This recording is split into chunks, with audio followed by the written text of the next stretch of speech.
We talked last week as we kind of introduced this book. This book is full of wisdom for our daily living. There's so much to be said about God and how we are to know him. So I think that's what we're going to look at a little bit today. I kind of titled this study kind of the nature of God. When we think of the nature of God, why do we want to know about the nature of God?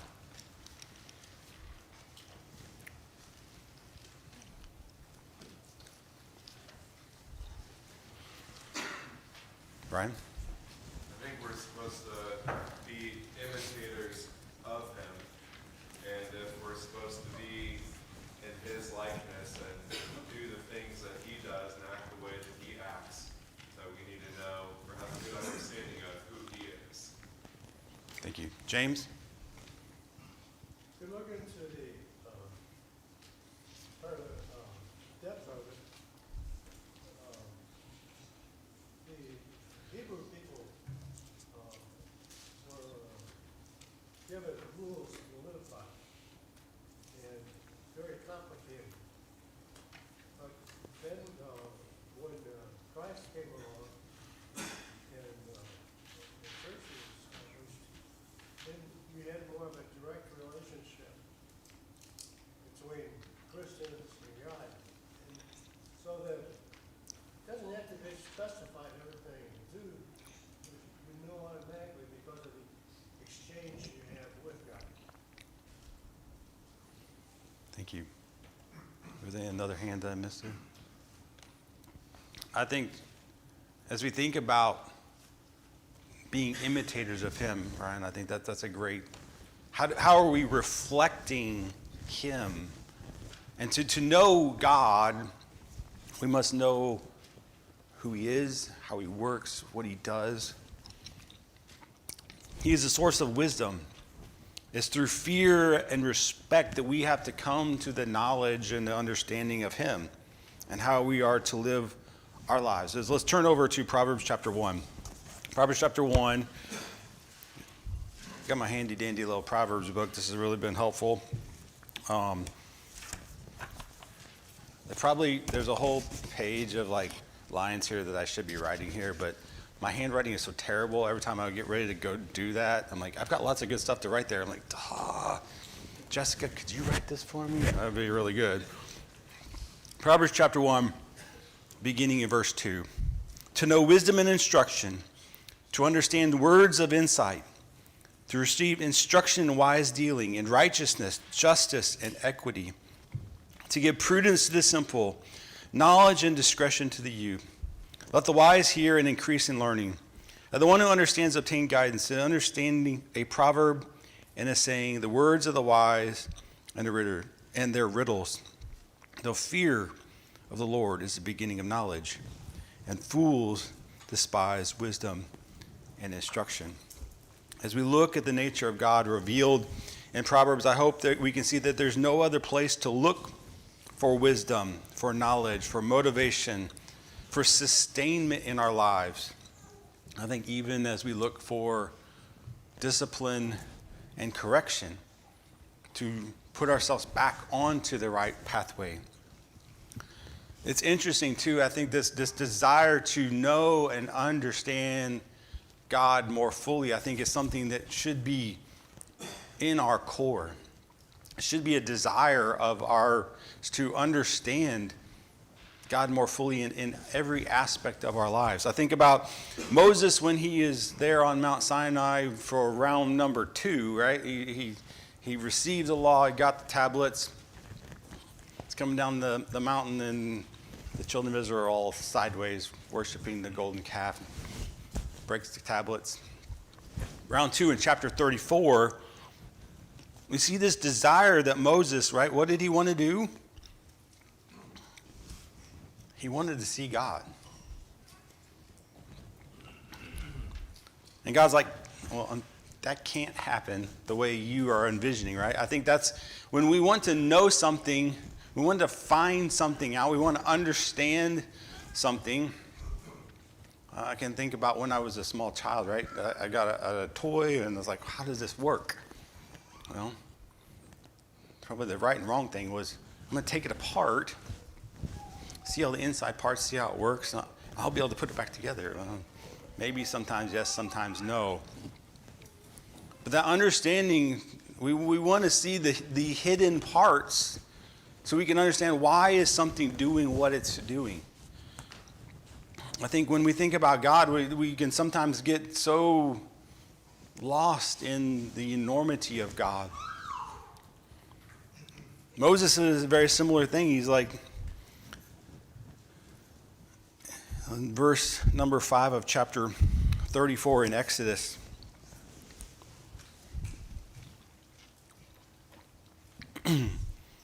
well, verse number 6.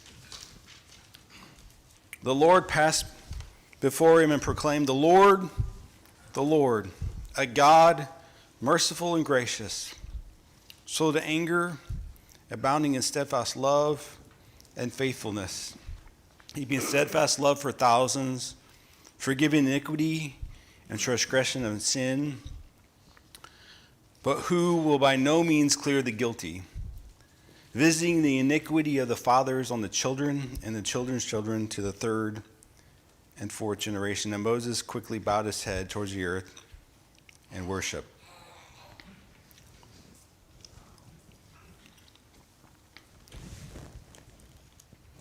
The Net Bible translates that verse number 7 in Proverbs chapter 1. Fearing the Lord is the beginning of discernment.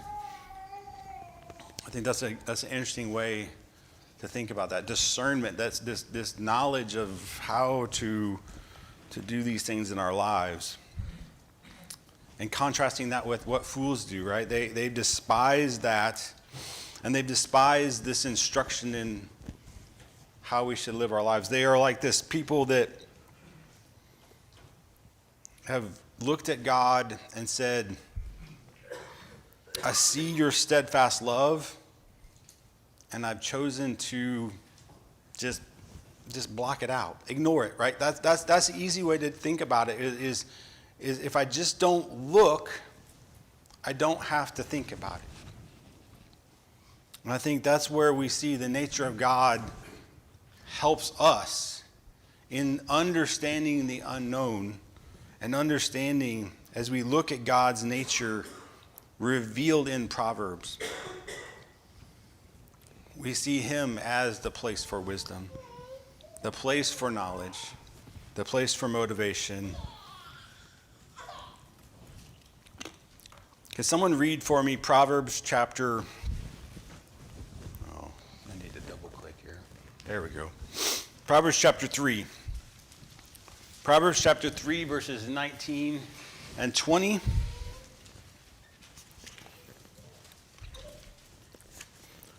And then someone else read Proverbs chapter 8, a little lengthier passage, Proverbs 8, 22 through 36. So Proverbs 3, 19 and 20. Can someone grab that for me, please? Lord, by Jay? wisdom founded the earth, by understanding he established the heavens. By his knowledge the deeps broke open, and the clouds dropped down the dew.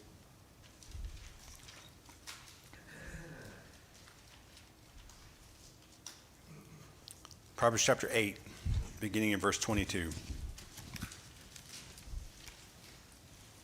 22 through the end of the chapter.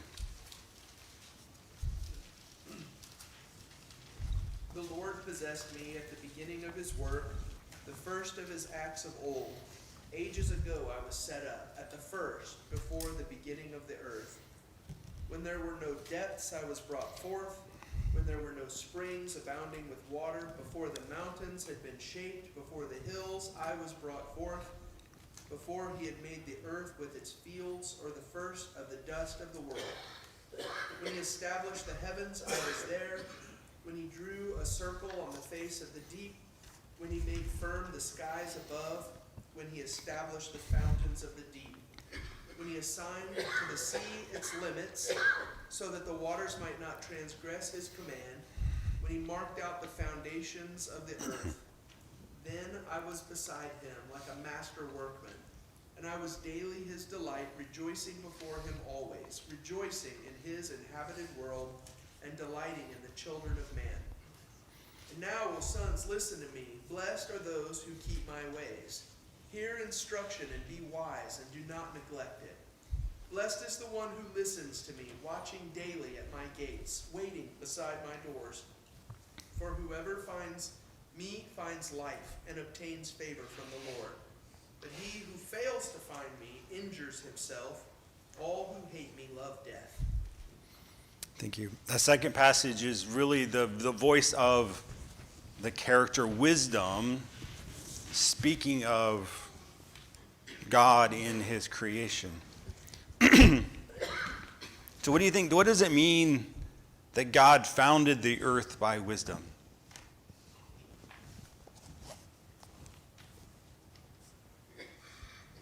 I think about how it's the pursuit, even still now, the pursuit of where did we come from and how does this all work is like a daily question and pursuit for people. And God's like, I got that. Right. I know about that. Right.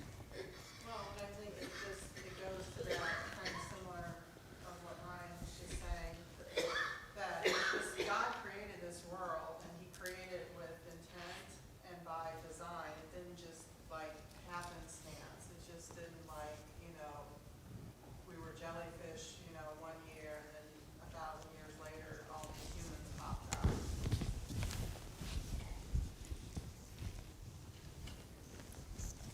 How much easier is it for us to look out the window and see trees and grass and flowers, and to understand that there's a designer, there's a thought, there is intentionality behind all of that, versus it just happened. One thing that I always thought that I've shared with people was, like when you ask why all these planets that aren't habitable, and the conclusion that I came to was God wanted to make it clear that this only happens with me. It's not chance. Thank you. I was just going to say, the whole conversation reminds me of the end of Romans 1.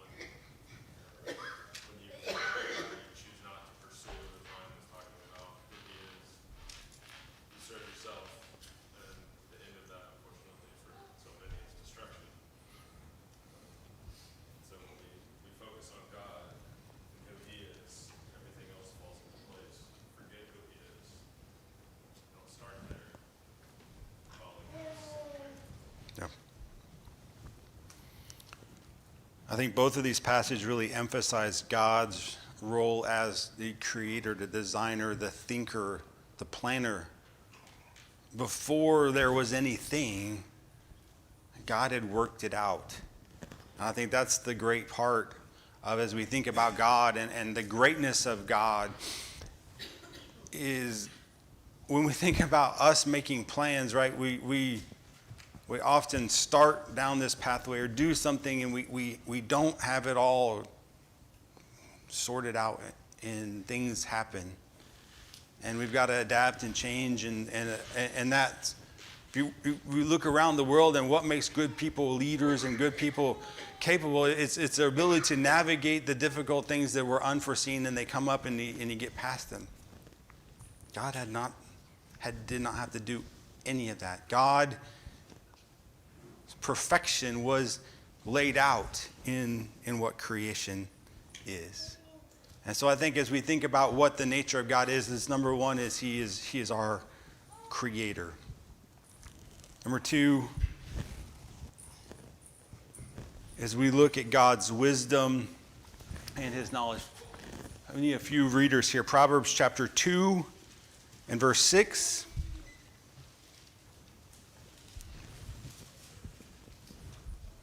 Someone read that for me, please. For the Lord gives wisdom. From his mouth come knowledge and understanding. Proverbs 19, verse 21. Many are the plans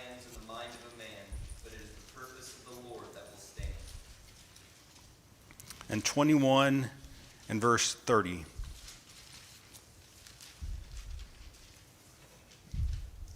No wisdom, no understanding, no counsel can avail against the Lord. So why is it essential for us to recognize God as the ultimate source of wisdom? What do these verses show?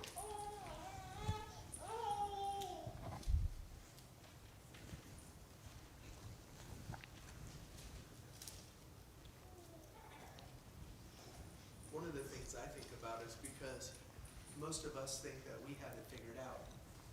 And the reality is, there's a place where we can hear what the truth is, and it's not what I think the truth is. Yeah. I think in our similar to what I was talking about earlier is we've got lots of plans. Verse 21 on 1921, we've got lots of plans. But those plans don't stand up in the face of God. Unless we are aligned to what God wants us to do, our plans don't matter anything. I think it's really hard, though, in today's world to say God is the ultimate source of wisdom. There are so many competing things. So many competing things that like say, this is how it is. And I think the biggest issue that I see also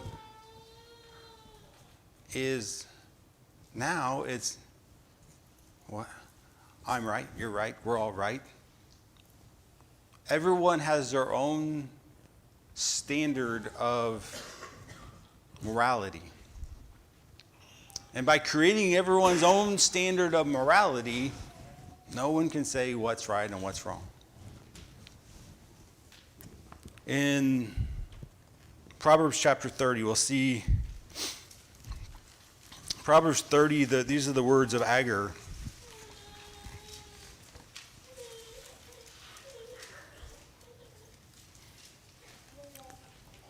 I'm going to begin there in verse number 1.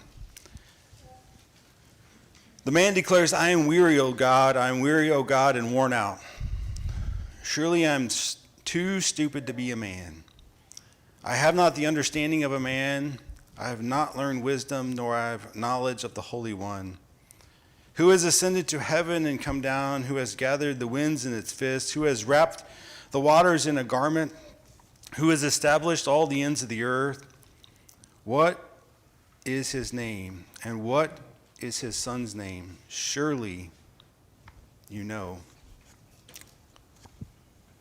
Agur got it kind of figured out, right? He's comparing to, he's like, who's gone up and down in heaven? Who understands the wind and controls them, gathers the winds in his fists? Who controls the waters? We try to control water, put dams up and levees and things like that. We can't control those things.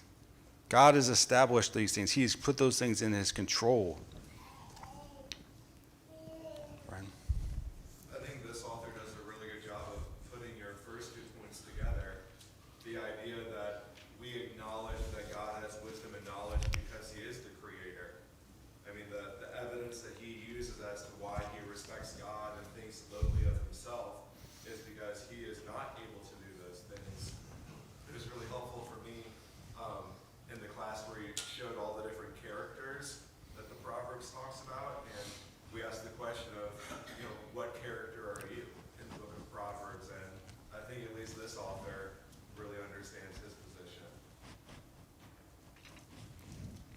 So how can we seek God's wisdom in our daily lives?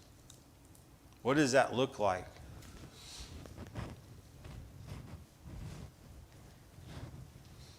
I think for starters to pray, to start your day out with prayer, saying, okay, God, you woke me up and there's this, who knows what's in front of me. I may think I know, but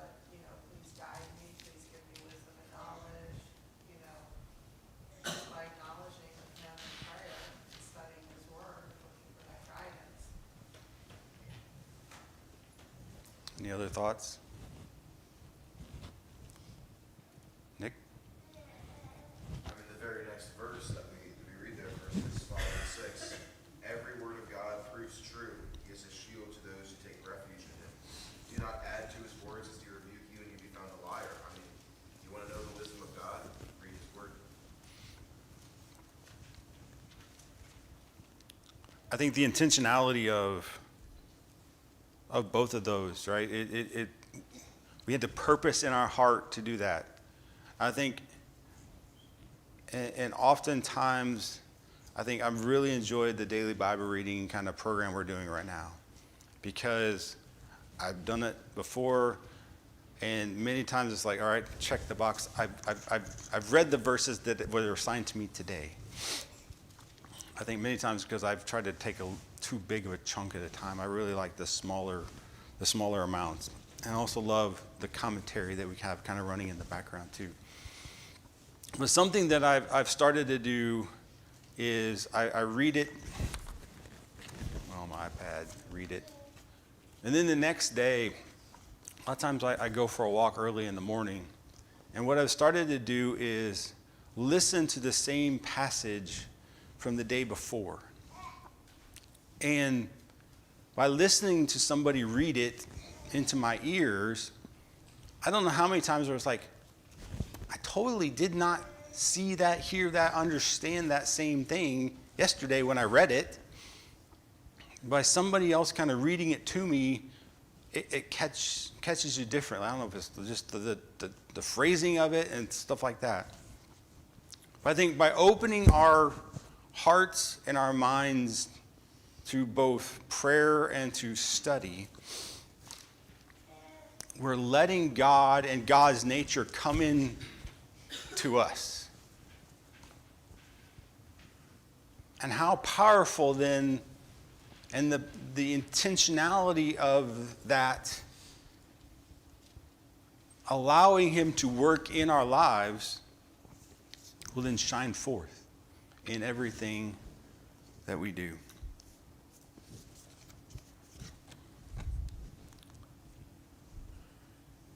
Could someone read Proverbs chapter 15? And if you could read both chapter or 15:3 and 15:11 for us.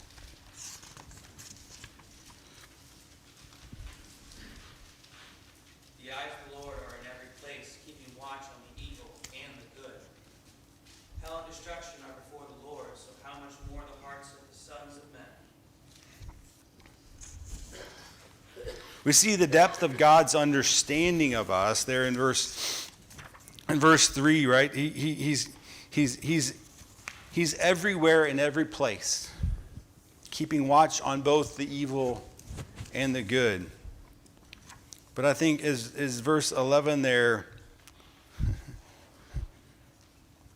we see that Sheol and Abandon, they're open, they wide open. How much more, it says, are the hearts of the children of man. God's knowledge of our own hearts, how does that impact our relationship with him?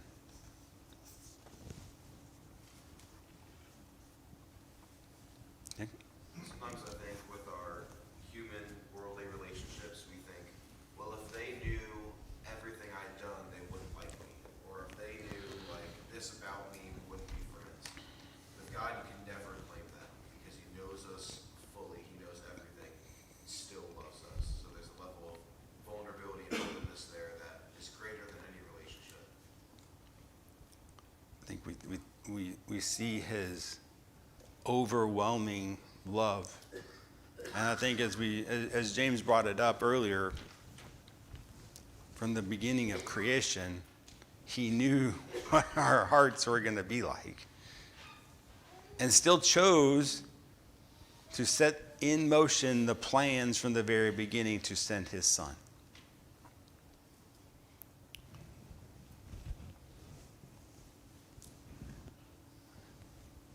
The nature of God is he knows us and he understands us, and that should really make us tremble and fear him even more, as Nick said, it's his response to our undoneness is to fix it, to provide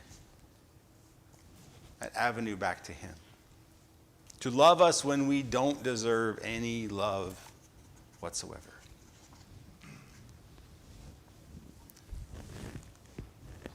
He's also the source of our direction. So if someone read both of those passages there, 3, 5 and 6, and 11 and 12. Trust in the Lord with all your heart, and do not lean on your own understanding. In all your ways acknowledge him, and he will make straight your paths. My son, do not despise the Lord's discipline, or be weary of his reproof. For the Lord reproves him whom he loves, as a father the son in whom he delights. So what does it mean to trust him in all our hearts?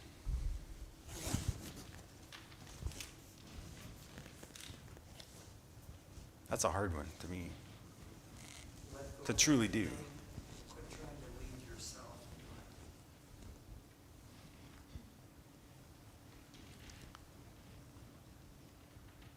Is it easy? Is trusting, just look around the world today. Is it easy to trust other people? No, not at all. There wouldn't be lawyers, right? We wouldn't need contracts. We wouldn't need specialized documents. We wouldn't need a police force if we could trust others like we should trust God.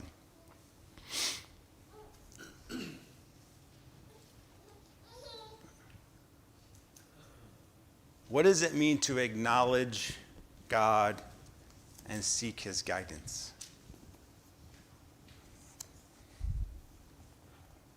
I think it's totally opposite from a lot of what we hear currently, to where the person who gives discipline or the person who gives reproof or correction, that's the person who is against you and who doesn't like you and who might even despise you.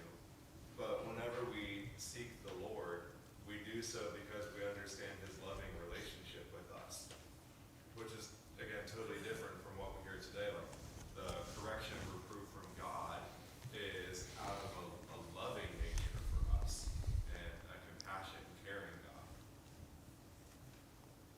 I think that making our paths straight, I think, is something that I think about. We often want to chart our own way, and we plan out our lives, and we have our objectives and goals, and we're going to do this. And if we're not in accordance and trusting God and leaning on him and not our own understandings, what is that going to look like in our lives? I kind of view this almost like a sister passage to James 1, where it's like, count it all joy when you encounter trials, and if you lack wisdom, ask God for it, but ask in faith, or it's going to throw you back and forth, because what's going to be hard. Because as far as I know, there's only one way to get wisdom. It's to experience the situations that you learn from. Right? God provides tons of guardrails, right, in his word. There's lots of little rumble strips that we sometimes just ignore, right? We just, the little thing that's on the side of the road, right, it starts to kind of, like, I'm not on the right path. It's supposed to wake you up. How often do we just kind of just, no. I figured it out. I've thought about what I want to do. We're going to do this. And we're off the track. So one of the things that I feel a lot is it's easy to say the words I'm trusting God whenever me trusting God is the thing that I want to do anyway. Yeah. But that's not really trusting God. Trusting God is whenever I go against my own will and I say, this is not what I like and this is not what I want, but it's what God said, so I'm going to do it even though I don't want to. Yeah. That's what does it mean to trust God, to fully trust God with all your heart? And that's, I think, where I go, is to say, I'm just going to let you handle this, even though I would rather do it this way. And I think the next part of that is verse 6 of Proverbs 3. And we can trust in the Lord with all of our heart. We can do everything that He wants us to do. But in all your ways, acknowledge Him, and He will direct your path. So I can seek Him all I want, but as soon as I start doing stuff and I'm saying, look at the things that I've done, and I'm not acknowledging Him, my paths are not going to be straight. My paths are not going to be directed by God. Yeah.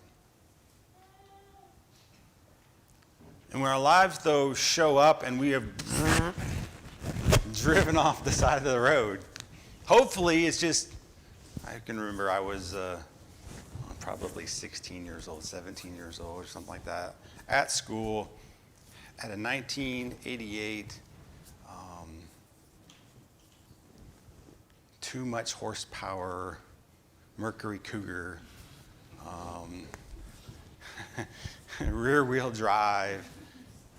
It was January. It had started to snow. I was finishing up practice. My brother was finishing up, I think, his 6th or 7th grade kind of basketball game. So my mom and dad are there. They're like, hey, we're going to drive your car home, and that way we'll all get home safe. I'm like, I've got it. I know what I'm doing. Not so much. On the way home, driving down the road, snow was really bad, a lot worse than I expected. Semi kind of passes me the other way, and I'm like, I'm going to need to get over a little bit. Well, as soon as I got off a little bit, that snow caught me, and all of a sudden, and in Indiana, it's like farmland all over the place, no big deal, except for the big corner posts that are happen every so once in a while. And I put my car smack into that corner post. I had my own thoughts. I know how to drive. I have my driver's license. I know better. But did I listen to my father's wisdom and like, hey, you probably don't know what you're doing here, but no. And I had to suffer the consequences of then not having a car to drive. Do we think about discipline, right? What is discipline there? We see in verse 11, 12, we can't be angry at the Lord's discipline because He disciplines those who He loves. What does it mean, though, He disciplines those who He loves? And why? Why would He do that? Maybe because He chose those people to do a certain thing. So since they have that type of responsibility, they also have to do something.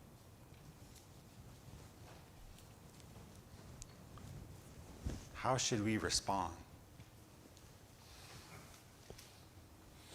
I'm reminded of when Jesus talks about, when here talking about this, when Christ talks about John 15. Here in verse 15:1, I am the true vine, and my Father is the vine dresser. Every branch in me that does not bear fruit, He takes away, and every branch that bears fruit, He prunes. So He disciplines. Why? That it may bear more fruit. So even though we may be going through some things, trials, tribulations, it's for our benefit so that we can bear more fruit, because hopefully we're already doing the things that are in Proverbs 3, 5, and 6, acknowledging Him.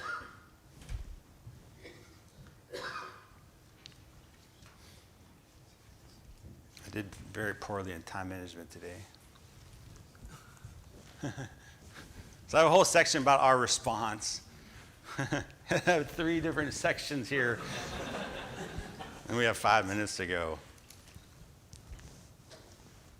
So certainly we did not have time to look at all of the passages there, but I'll put them up on the screen, and I can send these out in an email too if you'd like that. Let me know.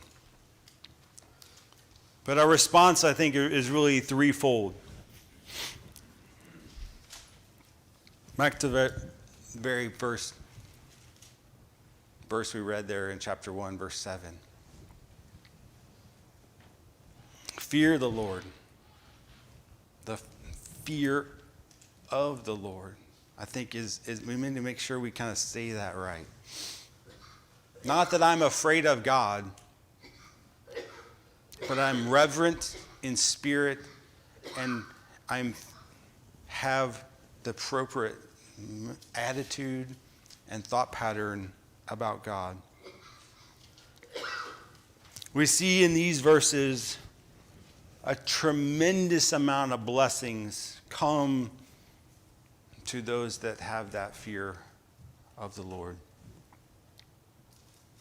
I think on the flip side, though, we see those that choose not to, that choose to harden their heart in the face of when they veered off the path and God's like, no,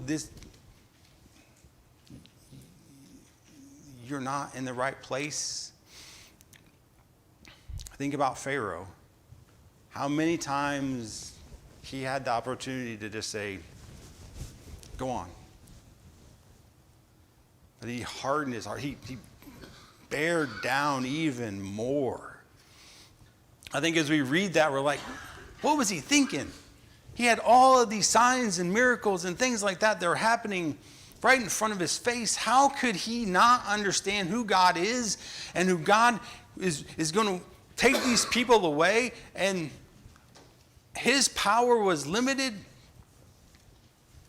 And then we kind of, wait a second. What does that look like in our own lives when I stand up and say, my way is right, I've thought it out, I've got a plan for my life, this is how it's going to go, I don't like this person, they're not being nice to me. We harden our hearts. We're just like Pharaoh. We're just like Paul, who was kicking against God. All with the mindset who he thought he was doing 100% right. In all good conscience, Paul was persecuting Christians who were following Jesus, and Paul's like, until it was he got smacked literally in the face.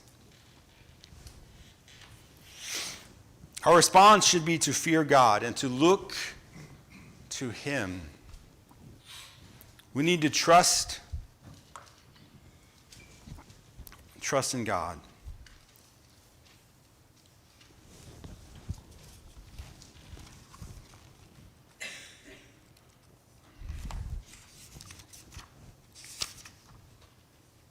Proverbs 14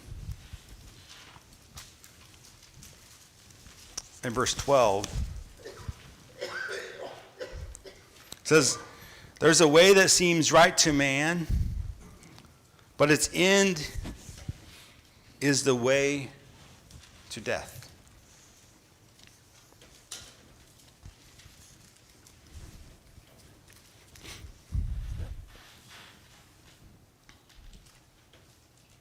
Why are there ways that seem right to us but end in failure?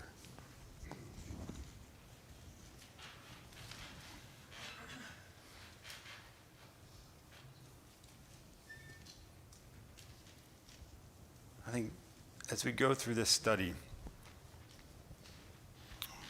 and next week we're actually going to click into the beginning of what supposed to be one class on wisdom. And as I kind of spent a little time on that yesterday, I don't think that's going to happen.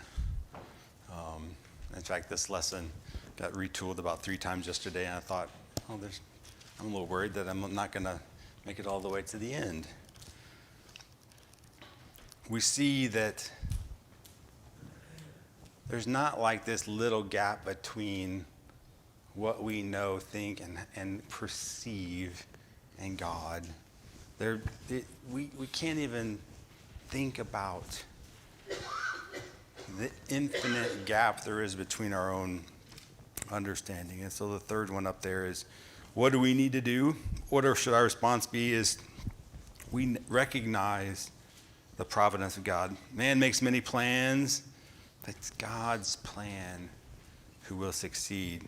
Knowing the providence of God and his will is what we should use to make our own plans. Proverbs, let's finish up here. Proverbs chapter 27 and verse 1 says, "Do not boast about tomorrow, for you do not know what a day may bring." And that echoed there in James, right? In James chapter 4, as we finish here this morning. James chapter 4, beginning in verse 13. "Come now, you who say today or tomorrow we'll go and do such and such a town and spend a year and trade and make profit, yet you do not know what tomorrow will bring. What is your life? For you are a mist that appears for a very little time and then vanishes. You should say, if the Lord wills, we will live and do this or that. As it is, you boast in your arrogance, and all such boasting is evil." So as we think about God's nature and what that looks like in the book of Proverbs here, we see the greatness outlined in what he's able to do. And we see that our response should be one to recognize that greatness, to lean upon his greatness, to trust in him and trust in his plans for us. Thank you so much for your thoughts and comments this morning.